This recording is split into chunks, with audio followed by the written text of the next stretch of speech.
आज हम लोग बातचीत के लिए आए हैं। झारखंड इंटर के प्रदेश अध्यक्ष, राष्ट्रीय इंटर के सचिव और शहर के दर्जनों कंपनियों में यूनियन के अध्यक्ष राकेश्वर पांडे जी से आज इनका जन्मदिन भी है, तो आरजे मीडिया की तरफ से इनको जन्मदिन की हार्दिक बधाई। Thank you.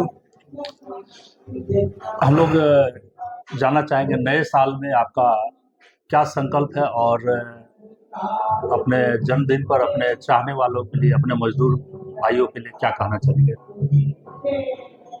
धन्यवाद रमेश जी। अपने पहले तो आपको धन्यवाद देते हैं कि जन्मदिन का अवसर पर हमें आप बधाई दे रहे हैं। नए साल के उपलक्ष्य में यही कह सकते हैं आपको कि अभी हमारा प्रयास है कि कई कंपनियों में हमारे कर्मचारियों का वेज रिवीजन ड्यू हो गया है लंबे समय से।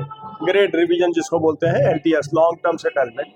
तो 3 कंपनियों में ऑलरेडी बातचीत हमारी चल रही है, मीटिंग चल रही है। जैसे टीमपेट कंपनी में चल रहा है, TSDPL में चल रहा है, टाटा ब्लूस्को पे चल रहा है, बट और भी कंपनियों का वेज रिवीजन ड्यू है अभी। तो पहला काम तो ये है कि ये सब जितने कर्मचारियों का वेज रिवीजन है इसको कंप्लीट करना। नेगोशिएशन जारी है और अभी हम लोग फैसला नहीं हो पाया है, थोड़ा और टाइम लगने वाला है। दूसरा यह है कि हमेशा प्रयास ये रहता है कि कुछ कंपनियों में कर्मचारी जो हमारे कॉन्ट्रैक्ट लेवल में काम करते हैं उनको रेगुलराइज करना।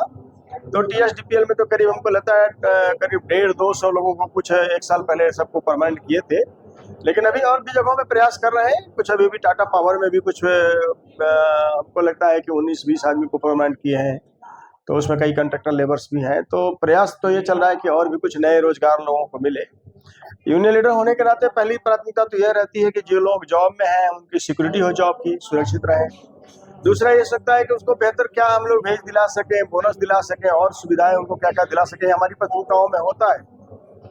अभी सबसे बड़ी चुनौती यह है कि हमारे राज्य में नए उद्योग नहीं खुल रहे हैं और मैं आपके माध्यम से सरकार से निवेदन करूंगा कि अगर आप झारखंड राज्य का विकास चाहते हैं रियली, तो इसके लिए जरूरी है कि झारखंड राज्य में इन्वेस्टमेंट हो, नए उद्योग लगे, कल कारखाने लगे, तब यहाँ पर एम्प्लॉयमेंट जनरेट होगा और इसके बाद इस राज्य का विकास होगा।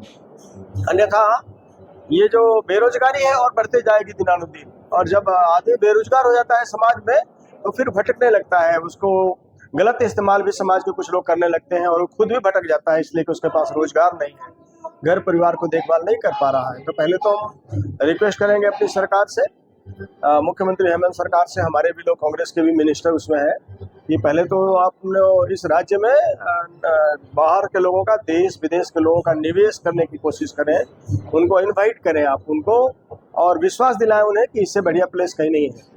और एक्चुअली देखेंगे तो झारखंड से ज़्यादा बेहतर प्लेस कहीं निवेश के लिए नहीं है। अभी हमारे राज्य में कहीं भी इंडस्ट्रियल अरेस्ट नहीं है, बिल्कुल एकदम पीसफुली उद्योग चल रहे हैं। रोड कंडीशन अच्छे हैं, पानी बिजली की सुविधा अपने राज्य में अच्छी है, लॉ एंड ऑर्डर सिचुएशन भी काफ़ी अच्छा है। हमें लगता है कि बहुत ही अच्छा माहौल है राज्य में विकास के लिए, और विकास के लिए इन्वेस्टमेंट की ज़रूरत है। टूरिस्ट प्लेस के रूप में डेवलप किया जा सकता है झारखंड राज्य को। कई बार मैं कई फोरम में कहा हूँ कि इस राज्य में बहुत स्कोप है टूरिस्ट प्लेस ये करने का, डेवलप करने का। यहाँ के लोग दूर दराज में जाते हैं टूरिस्ट बन करके, और हमारे राज्य में इतनी सारी सुविधाएं हैं, जंगल, पहाड़ इतने अच्छे अच्छे हैं कि बहुत बढ़िया काम। आप देखिए यहाँ पर दलमा से डिमना अगर केवल रोपवे बना दिया जाए तो देश दुनिया के लोग यहाँ आने लगेंगे। इसमें बड़ा इन्वेस्टमेंट नहीं है, लेकिन ये बहुत सी सुंदर सीन होगा। डिमना से दलमा अगर रोपवे बनाया जाता हो, ऐसे कई और भी लोकेशंस में डेवलपमेंट हो सकता है। अब सरकार को देखना पड़ेगा कि किस क्षेत्र में उनका प्रयास सबसे ज़्यादा इफेक्टिव होगा, सबसे ज़्यादा रिटर्न देगा राज्य को, और पब्लिक को उसका रिटर्न मिलेगा। तो हमारा प्रयास तो यही होगा। अभी जैसा आपको बताएं, केबल कंपनी के लिए आप लंबे समय से संघर्ष करते रहे, बंद केबल कंपनी खुलवाने के। केबल कंपनी खुलने का जो सूचना है उससे वेदांता से आपकी कोई बातचीत हुई? वेदांता से मेरी डायरेक्ट बातचीत तो नहीं हुई है, लेकिन लोगों के माध्यम से बातचीत हुई है, और वो तो कोर्ट के थ्रू, NCLT के थ्रू कोर्ट उनको कंपनी मिली है। तो उसमें अभी जो ऑफ लेट रिसेंट जो खबर मिल रहा है कि कुछ देनदारी को लेकर कुछ कर्मचारियों को कंप्लेन है, शिकायत है, वे लोग फिर हायर कोर्ट में जा रहे हैं। तो अभी उसको देखते हैं किस स्टेज में है, लेकिन मैं तो चाहूंगा कि कंपनी खुलनी चाहिए। कंपनी खुलने से लोगों को रोजगार मिलेगा। कंपनी काफी सालों से बंद पड़ी हुई है, उसके चलते बहुत सारे लोग बेचारे रिटायर्ड हो गए, उनके बच्चों को भी नौकरी नहीं मिली, और जो लोग हैं अगर कुछ सालों में और रिटायर हो जाएगा अगर वो कंपनी चलू नहीं। तो हमारा तो प्रयास रहता है, हम इंडस्ट्री चलाने के फेवर में रहते हैं। अब इश्यूज हो सकते हैं, मतभेद भी हो सकते हैं, उसको रिजॉल्व किया जा सकता है बात करके, और लोग कोर्ट भी जा रहे हैं, देखते हैं कुछ लोग कोर्ट भी उसमें जा रहे हैं। कोर्ट सुने कि कुछ लोग कोर्ट भी जा रहे हैं, बट कोर्ट में जाने से क्या होता है कि मैटर पेंडिंग हो जाता है। अब मान लीजिए कोई कोर्ट स्टे कर दिया था, फिर रुक जाएगा, और कोर्ट में इतना जल्दी फैसला नहीं होता है। तो बेहतर यह होता है कि लीडर्स को मिलकर के बातचीत करनी चाहिए प्रबंधन से, वेदांता ग्रुप के लोगों से डिस्कशन करें, अपना आर्गुमेंट रखें उनके पास में, बातचीत करके कारखाने को चलाने की कोशिश करना चाहिए। बहुत सालों से बंद है। एक ही कंपनी हमारे शहर में जमशेदपुर में केबल कंपनी बंद है, बाकी आप देखेंगे टिनपेट कंपनी को हम लोग चला दे, जिंदा तार कंपनी चलने लगी। तो यहाँ पर तो यही एक सबसे बड़ा हमारे ख्याल से सुझाव है मेरा कि लोगों को आपस में मिलकर बात करना चाहिए। वहाँ 2-3 भाग में अगर बटे रहेंगे तो केबल कंपनी कभी भी नहीं चल पाएगी। अल्टीमेटली एक वेदांता ग्रुप लिया तो कम से कम वेदांता ग्रुप भी एक बड़ा ग्रुप है भारत में। अंत में वो ठेकेदार मजदूर के लिए उनका समान काम, समान वेतन और ये सब बराबर आते रहा है, और धीरे धीरे ठेका मजदूरों की संख्या बढ़ते जा रही है। उनके लिए आप क्या कहना चाहिए? देखिए, ये तो डिमांड हम लोग का बिल्कुल जेन्युइन है। ये डिमांड हमेशा जेन्युइन है, लॉजिकल है कि समान काम के लिए समान वेतन मिलना चाहिए। तो किसी भी आदमी को ये सुनने में ठीक लगेगा कि ये ठीक डिमांड है, लेकिन ये डिमांड हम लोग सालों साल से करते आ रहे हैं। ये मैनेजमेंट और उद्योग के लोग कर नहीं सके आज तक, और उसको हल्के से ले रहे हैं। लेकिन अगर आप देखेंगे तो ऐसे ही आपको लगेगा कि जो काम अगर दोनों आदमी करता है, एक परमानेंट एम्प्लॉई और एक कॉन्ट्रैक्ट लेबर, तो क्यों नहीं मिलना चाहिए उसको वेतन समान, क्यों नहीं मिलना चाहिए? लेकिन नहीं हो रहा है।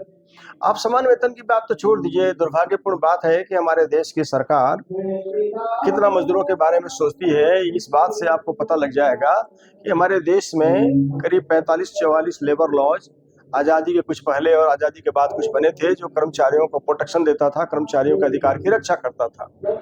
अभी ये फिलहाल आप देखे होंगे कुछ दिन पहले 4 लेबर कोड हमारे 29 लेबर लॉज को रिप्लेस करके बना दिया गया है। आप देखेंगे तो हमारे मतलब कानून को बिल्कुल पंगु बना दिया गया है, और अब इस देश में मालिकों की मोनोपोली चलेगी, उद्योगपतियों की मोनोपोली चलेगी। तो ये तो गलत काम हुआ। आप किसी सरकार को पहले वीकर सेक्शन के बारे में देखना चाहिए, पहले मजदूर के बारे में देखना चाहिए, किसान के बारे में देखना चाहिए। आप हमेशा बड़े लोगों की चिंता क्यों करते हैं? बड़े लोग अपना टेक केयर कर लेते हैं, उनके पास इतने संसाधन है कि आपके बिना मदद के भी वो सर्वाइव करेंगे बढ़िया से, और आगे बढ़ते जाएंगे। रीच है वो कल रीचर होते जाएंगे। ऐसे ही आपको हमेशा देखना चाहिए जो लोअर सेक्शन है, नीचे वर्ग के जो लोग हैं समाज में, उनके पक्ष में खड़ा होना चाहिए। ये सरकार वैसा नहीं कर रही है, और कब से हम लोग आंदोलन कर रहे हैं, भारत के सभी ट्रेड यूनियन इसके खिलाफ है कि नहीं आप लेबर कोड गलत कर रहे हैं ला करके, लेकिन सरकार मान नहीं रही, पुश करते जा रही है। इनसे क्या उम्मीद कर सकते हैं मजदूरों के बारे में? कुछ उम्मीद नहीं है। मुझे नहीं लगता जब तक बीजेपी की सरकार रहेगी मजदूरों को, किसानों को, गरीबों को कुछ लाभ होने वाला। बहुत बहुत धन्यवाद आरजे मीडिया से बात करने के लिए। थैंक यू, बहुत बहुत धन्यवाद आपको। Thank you.